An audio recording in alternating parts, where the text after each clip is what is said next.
কিভাবে এবং কেন আপনি ইসলাম বিরোধী বই লেখার সিদ্ধান্ত নিয়েছিলেন? ইমানের দৃষ্টিকোণ থেকে আপনার জীবন কেমন ছিল? আপনি কিসে বিশ্বাস করতেন? ইসলামের প্রতি আপনার সবচেয়ে অনুশোচনীয় কটাক্ষমূলক মন্তব্য কোনটি ছিল? তখন আপনার আশেপাশের মানুষদের প্রতিক্রিয়া কেমন ছিল যখন আপনি ইসলাম গ্রহণ করেছিলেন? আমি ভেবেছিলাম ইসলাম একটি মিথ্যা ধর্ম, ইসলাম বিপজ্জনক। আমি ২,০০০-এরও বেশি হত্যার হুমকি পেয়েছি এবং অবশেষে আমি ইসলামের বিরুদ্ধে বই লেখার সিদ্ধান্ত নিয়েছিলাম।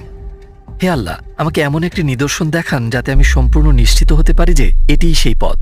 এই কারণে আমি ২ দিন ধরে ঘুমোতে পারিনি। আমি মেনে নিতে পারছিলাম না, ভীষণ অদ্ভুত লাগছিল। আসসালামু আলাইকুম জোরাম ভ্যান ক্লাভেরেন ভাই, আমাদের আমন্ত্রণ গ্রহণের জন্য আপনাকে অসংখ্য ধন্যবাদ এবং আপনাকে আমাদের মাঝে পেয়ে আমরা আনন্দিত। প্রথমে আপনাকে জিজ্ঞেস করতে চাই জোরাম কে? ওয়ালাইকুম আসসালাম। আপনাকে অসংখ্য ধন্যবাদ আমাকে আমন্ত্রণ করার জন্য। এখানে আসতে পেরে আমি খুবই গর্বিত। জোরাম ভ্যান ক্লাভেরেন ২৩শে জানুয়ারি জন্মগ্রহণ করেন ১৯